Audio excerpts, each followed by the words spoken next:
স্থানীয় সময় শনিবার ভোরে বেলুচিস্তান সহ পাকিস্তানের একাধিক পুলিশ স্টেশন, আধাসামরিক বাহিনীর স্থাপনা, কারাগার লক্ষ্য করে বন্দুক ও গ্রেনেড হামলা চালায় সশস্ত্র গোষ্ঠী। বিভিন্ন স্থানে হামলায় নিরাপত্তা বাহিনীর সদস্য সহ বেশ কয়েকজন বেসামরিক নাগরিক নিহত হন, আহত হন বহু মানুষ।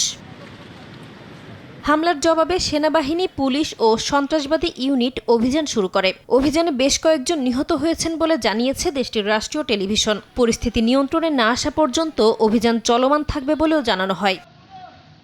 এদিকে বেলুচিস্তান জুড়ে হামলার ঘটনায় দায় স্বীকার করেছে নিষিদ্ধ বিচ্ছিন্নতাবাদী সংগঠন বেলুচ লিবারেশন আর্মি বিএলএ। বিভিন্ন স্থানে হামলা চালিয়ে নিরাপত্তা বাহিনীর অর্ধশতাধিক সদস্যকে হত্যার দাবি করেছে সংগঠনটি।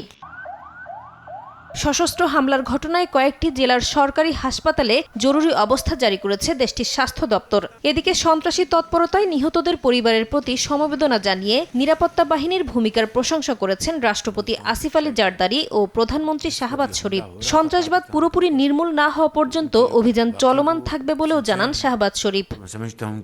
নাসরিন রুমি, সময় সংবাদ।